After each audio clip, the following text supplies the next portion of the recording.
नमस्कार, news state Madhya Pradesh Chhattisgarh देख रहे हैं आप। मैं हूं आपके साथ धीरेन्द्र अवस्थी और आज हम बात करेंगे जिस तरह से छत्तीसगढ़ में भूपेश बघेल सभी वर्गों को साधने की कोशिश में हैं। मजदूर दिवस पर उन्होंने बोरेबासी खाने के लिए आह्वान किया और मितान योजना की शुरुआत की। तो वहीं अक्षय तृतीया के मौके पर उन्होंने इंदिरा गांधी कृषि विश्वविद्यालय में खेत की जुताई की और उसमें बीज भी लगाए।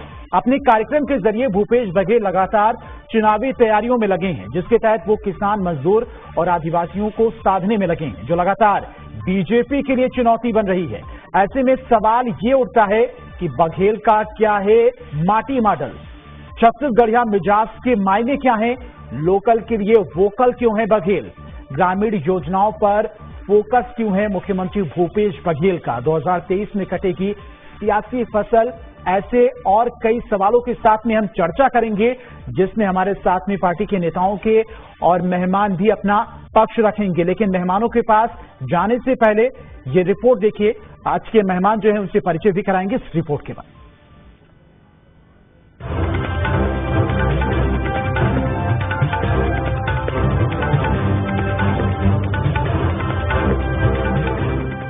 छत्तीसगढ़ में अक्षय तृतीया के दिन माटी पूजा दिवस मनाया गया।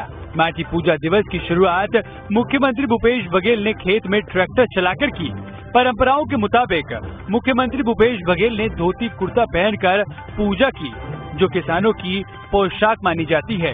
कहा जा रहा है कि मुख्यमंत्री इस कार्यक्रम के जरिए किसानों में अपनी पकड़ मजबूत कर रहे हैं।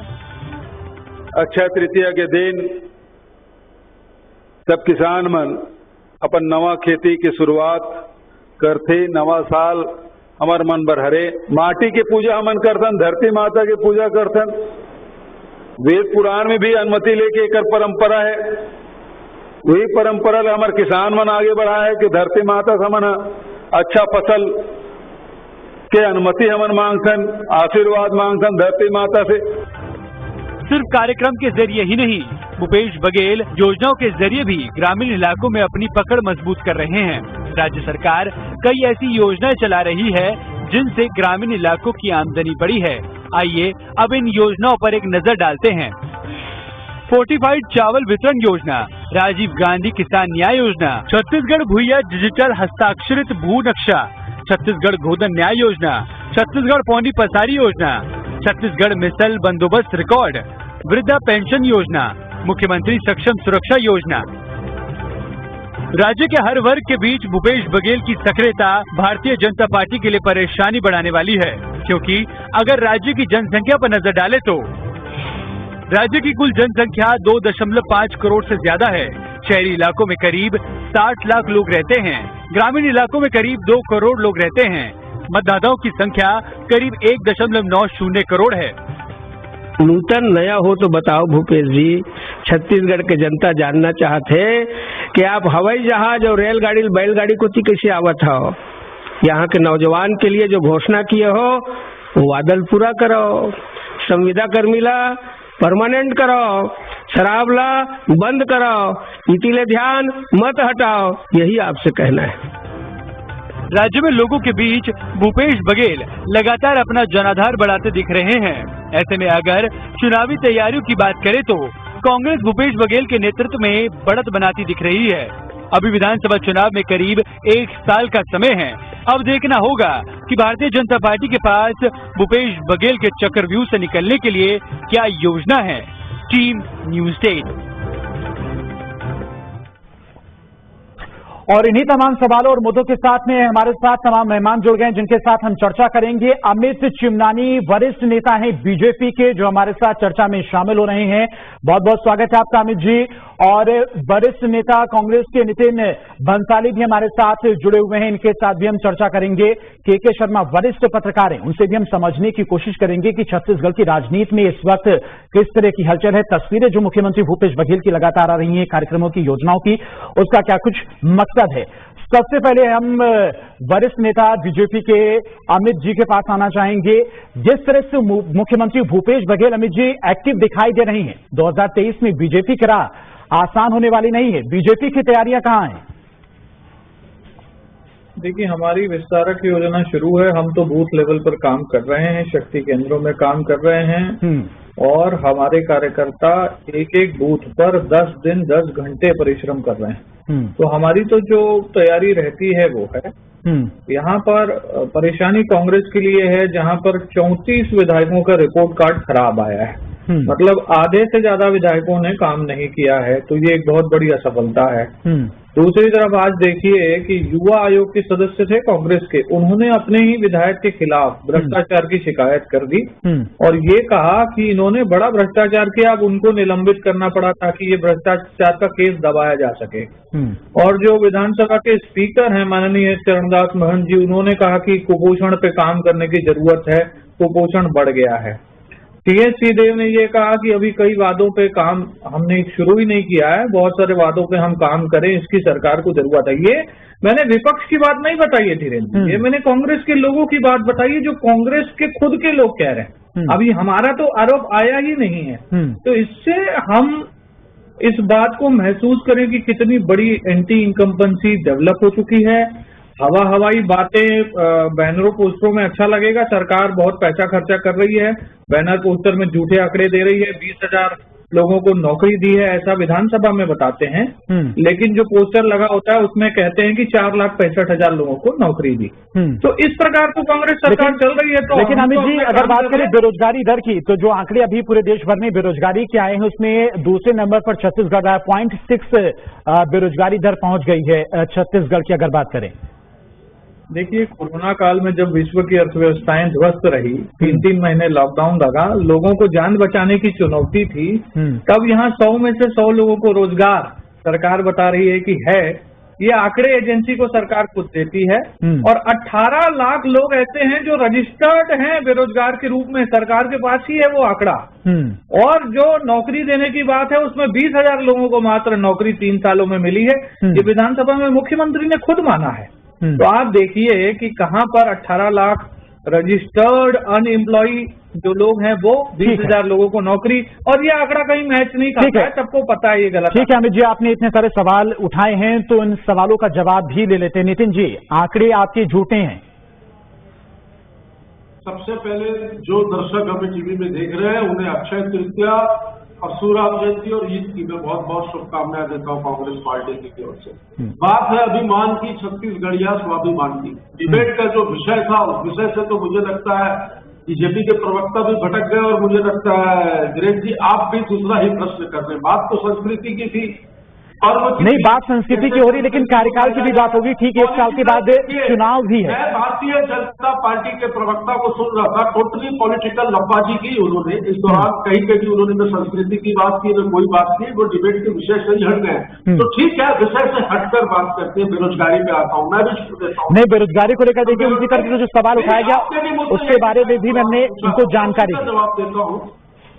मैं उसी का जवाब देता हूं ना कि भाई ये केंद्रीय एजेंसी क्या हमारे घर की है जो आंकड़े पेश कर रही है। पूरे देश में छत्तीसगढ़ यदि दूसरे नंबर पे आ रहा है तो इनको क्यों पेट में दर्द हो रहा है? हम संस्कृति सहेजने की बात कर रहे हैं, हम किसानों को 2500 रुपए समर्थन मूल्य देने की बात करें, हम गौधन न्याय योजना में 2 रुपए किलो में गोबर खरीदने की बात कर रहे हैं। हर चीज में इनके पेट में दर्द होता है, इनके पेट में मरोड़ होती है, विषय कुछ और होता है और पॉलिटिकल लब्बाजी करके पूरे।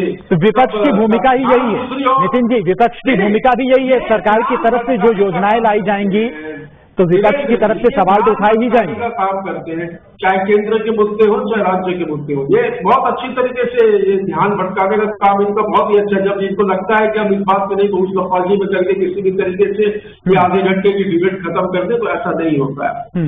संस्कृति जब इस राज्य का गठन हुआ, राज्य गठन होने के बाद 18 वर्षों तक आप देखते हैं यहाँ पर कभी छत्तीसगढ़ की संस्कृति की चर्चा नहीं। आज यहाँ छत्तीसगढ़ की संस्कृति की चर्चा हो रही है। तीजा, पोला, कमर, छठ, मजदूर दिवस और आज जैसे अक्ति पे माननीय भूपेश बघेल जी ने जो माटी पूजन किया, और इसके अलावा अभी कुछ दिन पहले बोरेबासी खाने का मुख्यमंत्री जी ने आह्वान किया जो कि पूरे छत्तीसगढ़ के लोग भी खाते हैं, बीजेपी के भी लोग खाते हैं। भाई बोरेबासी यहाँ का छत्तीसगढ़ की सांस्कृतिक व्यंजन है जो सुबह खाते हैं जो लोग, और मजदूर जो है वो काम करने से पहले इसको खाकर जाते हैं। बड़ा प्रोटीन वाला आहार होता है, उसमें भी इन लोगों को पेट में दर्द हुआ उसका भी ये विरोध किया। तो ये संस्कृति के विरोधी। अभी ये कह रहे थे बहुत खर्चा कर रहे, होर्डिंग पोस्टर लगा रहे, तो हम खर्चा नहीं कर रहे भाई, हम तो संस्कृति को सहेजने का काम कर रहे हैं। खर्चा तो ये करते थे, राज्योत्सव के नाम पर मैं बता दूं धीरेन्द्र जी, करोड़ों रुपए खर्च होता था। अब करीना कपूर और सलमान खान को बुलाकर यहाँ करोड़ों रुपए दिए जाते थे और हमारे प्रदेश के मुख्यमंत्री ऐसे फोटो लेकर कैमरे और मोबाइल लेकर सेल्फी लेते थे और अखबारों में प्रसारित होती थी। आज हम हमारी संस्कृति को सहेजने का काम कर रहे हैं। और संस्कृति देखिए, आज गुजरात की संस्कृति की चर्चा होती है, महाराष्ट्र की होती है, वहां जाकर वहां के कल्चर की बात होती है। पूरे इंडिया में गुजरात की, महाराष्ट्र की, बंगाल की, हर तरीके के हर राज्यों के कल्चर होते हैं। छत्तीसगढ़ कल्चर की चर्चा नहीं होती थी। छत्तीसगढ़ में किस बात की चर्चा होती थी? नक्सलवाद की, जो कि आज समूल समाप्ति की ओर है। तो संस्कृति का सम्मान करना चाहिए। ये भी छत्तीसगढ़ के, मैं भी छत्तीसगढ़ को, पार्टी की अपनी उससे ऊपर उठकर भी कुछ चीजों को सोचना चाहिए, मुझे ऐसा। बिल्कुल। के शर्मा वरिष्ठ पत्रकार भी हमारे साथ जुड़े, उनके पास भी हम चलेंगे, उनका रुख कर लेते हैं। के जी, जिस तरह से मुख्यमंत्री भूपेश बघेल की तरफ से लगातार ग्रामीण वर्गों में, आदिवासी वर्गों में जाकर उनके बीच में समय बिताकर उनकी जो समस्याएं हैं उनको निपटाया जा रहा है, साथ ही साथ जो संस्कृति रही है छत्तीसगढ़ की अगर बात करें, मजदूर दिवस मनाया जा रहा है, बोरोवासी जो खाना है उसको प्रचलित किया जा रहा है, इस तरह की तमाम योजनाएं मुख्यमंत्री भूपेश बघेल की तरफ से लगातार की जा रही हैं। और आज भी देखा गया किस तरह से तिहार जो फेस्टिवल था उसका आयोजन किया गया बेहद ही भव्य तरीके से। तो जो छत्तीसगढ़ की स्थानीय संस्कृति है, स्थानीय त्योहार हैं, उनको बढ़ावा दिया जा रहा है। तो ऐसे में 2023 में ठीक एक साल के बाद चुनाव है, बीजेपी के लिए यहां पर राह आसान होगी या फिर कठिन होगी?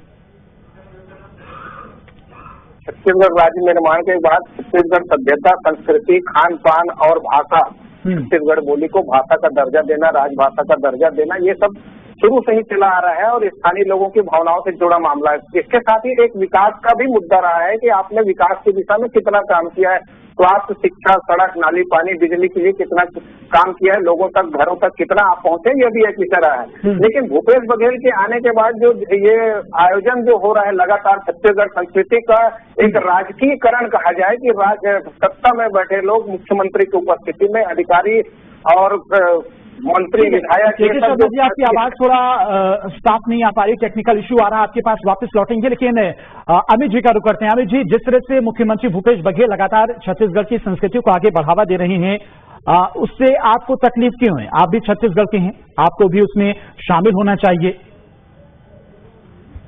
देखिए कि मैं क्या, किसी भी भारतीय जनता पार्टी के नेता ने कहा है कि तकलीफ है, और कांग्रेस पार्टी को। लेकिन जो योजनाएं लगातार जो चलाई गई मुख्यमंत्री की तरफ से, उन योजनाओं को लेकर आप सवाल उठा रहे हैं ना कि आंकड़े उनके गलत हैं।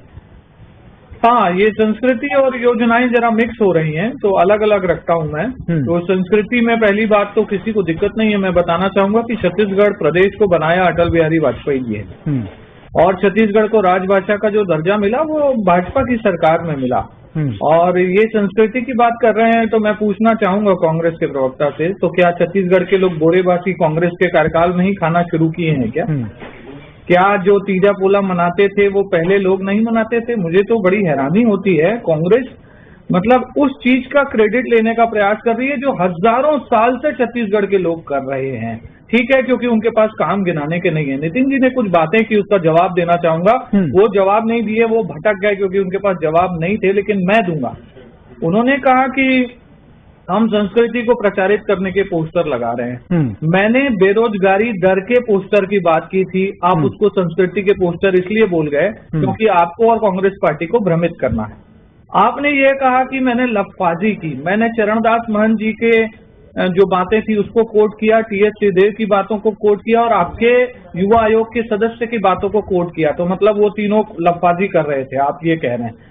और जब हम विकास की बात करते हैं, स्वाभिमान की बात करते हैं, नितिन जी आपकी बात है। नितिन जी हम आपके पास आएंगे, उनकी बात पूरी हो जाने दीजिए। उनके जो सवाल हैं वो, उन सवालों के जवाब हम आपसे लेंगे, समय आपको देंगे। जब हम स्वाभिमान की बात करते हैं आदरणीय धीरेन्द्र जी, 25,000 आदिवासी बच्चों की मृत्यु 3 वर्षों में हो गई है। तो उन लोगों की जान बचाना और उनकी जो सशक्तिकरण है उसके लिए योजना बनाना, ये स्वाभिमान है ना। एक तरफ हम संस्कृति को प्रमोट करें या मनाएं और दूसरी तरफ लोगों की मौत हो रही है, उस पर हम सवाल न पूछें। बस मुझे 10 सेकंड अगर आप दे देंगे तो बड़ी कृपा होगी, मैं बस बातें रख लेता। राजनीति के लिए ये लोग उत्तर प्रदेश में किसी किसान की मृत्यु हो जाती है तो 50 लाख रुपए उसको देते हैं, लेकिन छत्तीसगढ़ का कोई किसान मरता है तो उसको ये लोग पागल करार देते हैं। वो कहते हैं कि ये पागल हो गया था इसलिए इसने आत्महत्या कर दी। ये ऑन रिकॉर्ड कोटेड चीजें। तो ऐसी गंदी राजनीति ये लोग कर रहे हैं, उसका जवाब नहीं होता है तो फिर इधर उधर की बातें करते हैं। मैंने जो पूछा है उसका जवाब देंगे। और एक बड़ी संस्कृति की बात करते हैं ना, ठीक है, नितिन जी का रुख करेंगे। ठीक है अमित जी, अब आपका समय खत्म हुआ। नितिन जी से उन सवालों के जवाब ले लेते हैं जो आपकी तरफ से उठाए गए हैं। ये खुमरी क्या होता है? टोटली पॉलिटिकल लफाजी है। अरे भैया खुद का घर संभालो। छत्तीसगढ़ में 36 गुटों में बटी है भाजपा। बोले तो मैं गुटों के नाम गिनाऊं। सरोज पांडे का अलग गुट, डॉक्टर रमन सिंह का अलग गुट, बिप्लब अग्रवाल का अलग गुट, राम विचार नेताओं का अलग गुट, अजय चंद्राकर अलग चल रहे, नंकी राम कवर बेचारे वो बोल के थक गए, नंद कुमार राय जी कोई पूछ फर्क नहीं है। अरे भाई देखिए अमित जी, आपको बोलने का मौका दिया गया था, ऐसे बीच में बोलेंगे तो किसी की बात क्लियर नहीं जा पाएगी। क्यों इतना फ्रस्ट्रेशन में हो भाई? मैं तो हंस रहा हूँ, फ्रस्ट्रेशन आपका दिख रहा है नितिन जी। नहीं, मैं बिल्कुल फ्रस्ट्रेशन में नहीं, मैं बहुत खुश हूँ। आप लोगों के क्या है, किसी नितिन जी बहुत सारे आरोप, बहुत सारे गंभीर आरोप लगाए गए हैं। उनमें किसी की मृत्यु की बात करो, किसानों की बात को ये हंसते हैं, इनको हंसी आती है। 15 सालों में जो खाया किया है ना वो काफी मजबूत बात को बदल रहे हैं। देखिए मजाक सूझती है, इनको मजाक सूझती है, हमेशा हंसने की बात करते हैं कि हमको हंस रहे हैं। धीरेन्द्र जी जवाब लीजिए ना प्लीज। जनता आपके ऊपर हंस रही है। जनता ने आपको पूर्ण रूप से रिजेक्ट कर दिया, कहीं पे तो जीत नहीं रहे हो भाई, तो फिर हंसते रहो। आपके हंसने से हमें कोई समस्या नहीं, बिल्कुल हंसी है, कोई प्रॉब्लम। लेकिन उनकी तरफ से कुछ सवाल उठाए गए, उन सवालों का जवाब दे दीजिए ना नितिन जी।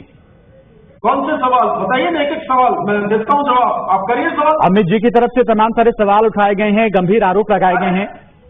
कौन से आरोप? बेरोजगारी आंकड़े की बात करें, अभी कह रहे थे 18 लाख युवा बेरोजगार। किसानों की बात की उन्होंने।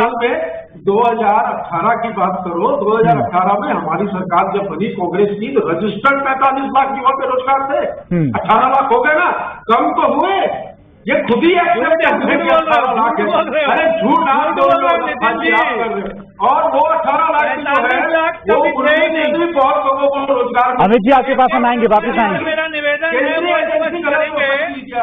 केंद्रीय एजेंसी 45 लाख कभी रजिस्टर्ड बेरोजगार थे ही नहीं। नितिन जी आज आप पूरी डिबेट में झूठ बोल रहे हैं। नहीं लखा जी आपने शुरू की, आप झूठ बोल रहे हैं। मैं देखिए धर्म संस्कृति की बात हो रही थी, लेकिन चुनौती दे रहा हूँ। बात देखिए होते होते कहां तक पहुंची। के शर्मा जी का रुख कर लेते हैं, वो भी हमारे साथ काफी देर से बने हुए हैं। के शर्मा जी, जिस तरह से ठीक 1 साल के बाद छत्तीसगढ़ में चुनाव होने हैं, उससे पहले मुख्यमंत्री जिस तरह से एक्टिव नजर आ रही हैं, तमाम योजनाओं को जनता के बीच में पहुंचाया जा रहा है, जो स्थानीय व्यंजन है उनको प्रचलित किया जा रहा है, स्थानीय जो त्योहार हैं उनको ही बहुत धूमधाम से मनाया जा रहा है। तो कहीं ना कहीं परेशानी बीजेपी के लिए 2023 में बढ़ने वाली है, राह जो है वो आसान नहीं होगी। निश्चित रूप से जो आज जो त्योहार मनाया जा रहा है, अक्सर पूरे देश में अलग अलग तरीके से मनाया जाता है। चाहे कृष्ण के पैर के आज दर्शन जो बात कहें, बद्रीनाथ के कपाट आज खुल जाता है उसकी बात कहें, आदिवासी लोग छत्तीसगढ़ में आदिवासी आज के दिन बीज पंडुक मनाते, पंडुक माने त्योहार, ये आदिवासियों की संस्कृति का हिस्सा है कि आज के दिन कोई भी काम, अक्षय तृतीया मतलब कोई भी काम आप शुरू करेंगे तो पूर्ण होगा, ये एक मान्यता है। उसी के तहत किसान आज के दिन एक तो बीज पंडुक कहा जाता है आदिवासी क्षेत्रों में, और बाकी जगह में छत्तीसगढ़ में बाउक कहा जाता है, जिसमें झेंझरी, नया झेंझरी में लेके धान छींटने जाते हैं भूमि के खेत की पूजा करके, ताकि इस वर्ष फसल शुरुआत हो। आज के दिन शुरुआत होती है। ये निश्चित रूप से हर परिवार में ग्रामीण इलाकों में ये होता है। लेकिन अब मुख्यमंत्री कृषि विश्वविद्यालय के कार्यक्रम में शामिल हुए और पूरी तरह इन त्योहारों में जो जो होता है वो सब उन्होंने वहां पे किया है, चाहे जुताई का हो चाहे बुआई का हो, किसानों को जोड़ने का। जहां तक संस्कृति और सभ्यता के राजनीति से जोड़ने का विषय है, ये हमेशा से रहा है। दशहरा का आयोजन होता है, पूरी तरह जिसकी सरकार रहती है वो यहाँ WRS कॉलोनी में अपना आयोजन करता है। और शुरुआत की बात कहूँ तो अजीत जोगी पहले मुख्यमंत्री थे, तो उन्होंने भी इस प्रकार बोरेबासी की बात की थी, खेत में हल जोतते हुए फोटो अपने आया था उनका सामने। और जब रमन सिंह बने तो रमन सिंह 2003 में जैसे ही मुख्यमंत्री बने तो उनके बाद सूरजकुंड में एक छत्तीसगढ़ थीम पे जब वहां पे एक मेला लगा तो उसमें भी होटल के, यहाँ के रायपुर के होटल वाले वहां जा करके चीला और फरा जैसे व्यंजनों का वहां पे प्रचार प्रसार में लगे हुए थे। ये काम लगातार यहाँ पे चल रहा है, लेकिन इस बार जो हो रहा है इसका एक मतलब कहा जाए कि भाजपा जिस तरह से कांग्रेस बार बार आरोप लगाती है कि बाहरी है भाजपा के लेकिन एक ये भी देखा जा रहा है, मुख्यमंत्री भूपेश बघेल इस वक्त जो है ग्रामीण इलाके हैं उन पर ज्यादा फोकस कर रहे हैं, क्योंकि सबसे ज्यादा मतदाता ग्रामीण इलाके में ही है। ग्रामीण आत्मनिर्भरता की जो बात कर रहे हैं, ग्रामीण विकास की बात है। भाजपा ने जो नया रायपुर बताया, विमानतल बताया, उन्होंने इसको ग्रामीण क्षेत्रों में लेके चले गए। नरवा गुरुआ बारी के माने जो गुरुआ समाप्त हो रहा था, हर गांव के हर किसान का घुरुआ रहता था जिसमें वो गोबर डाल के रखता था और जो खाद के रूप में कंपोस्ट खाद में परिवर्तित हो जाता है। अब उसको 2 रुपया में गोबर खरीद के 10 रुपया में बेच रहे हैं। ये सरकार का आया। इसमें नरवा की बात करें या गरवा माने गाय का खत्म हो गया है, उसके जगह में दूध के पैकेट लोग लेके आ रहे हैं। उस तरह के सहकारिता के माध्यम में दूध के बजाय अब गोबर की बात ज्यादा हो रही है। मूत्र को गाय मूत्र खरीदने की बात आ रही है, उनको आज चर्चा। ठीक है केके जी, आपके पास में वापिस आएंगे। अमित जी से एक छोटा सा जवाब ले लेते हैं क्योंकि समय भी कम है।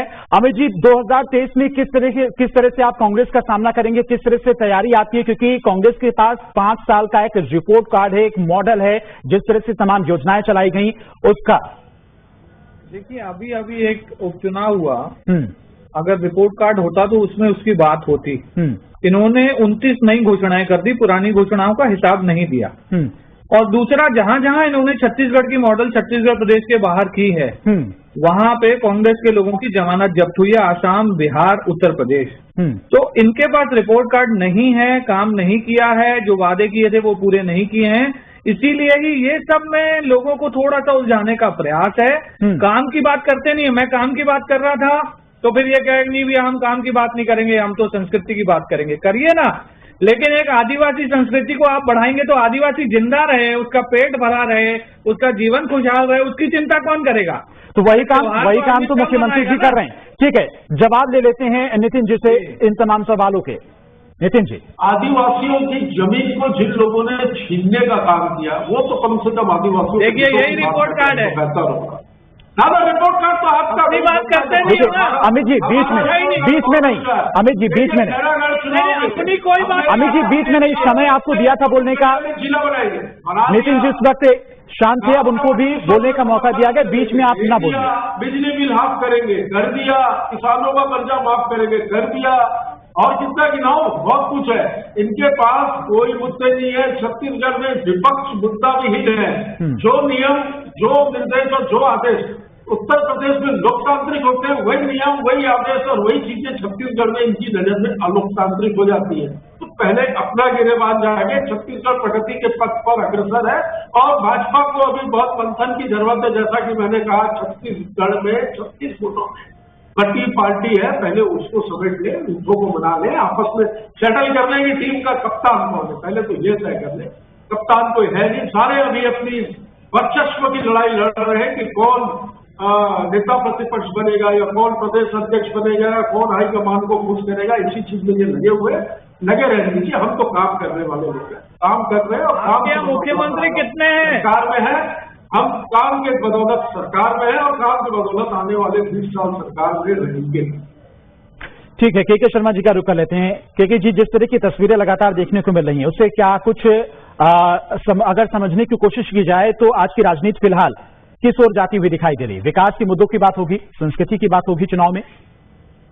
निश्चित रूप से विकास के मुद्दों को लेकर विधायकों को अपना जवाब जनता के बीच देना पड़ेगा। जो मांगे गांव में उठी है उनकी बात आएगी, और साथ ही ये जो भावनात्मक विषय जो आ रहे हैं, निश्चित रूप से कांग्रेस इसमें प्लस कर रही है। फिलहाल इस संस्कृति की जो लगातार बातें हो रही है उसको लेकर के, किसानों को लेकर जो 27,000 करोड़ का बजट जो इन्होंने लेकर आया, 1,04,000 करोड़ में से, ये किसान हितैषी होने की बात कर रहे हैं, मजदूर हितैषी होने की बात कर रहे हैं, आदिवासी हितैषी होने की बात कर रहे हैं। पूरा बस्तर अभी कांग्रेस के पक्ष में, और भाजपा विधायकों की संख्या आप देख रहे हैं 14 है, तो इनको कड़ी मेहनत की आवश्यकता है। जिस तरह बूथ लेवल की तैयारी होती है पूरी आदिवासी क्षेत्रों में, पुरंदेश्वरी जी भी प्रदेश प्रभारी लगातार दौरा कर रही है, रमन सिंह का अभी प्रधानमंत्री से मुलाकात हुई, तो इनकी अपनी जमीन तैयारी तो बहुत बहुत शुक्रिया। और अमित जी आपका भी बहुत बहुत शुक्रिया, नितिन जी आपका भी बहुत बहुत शुक्रिया। तमाम सारे मेहमान हमारे साथ जुड़े।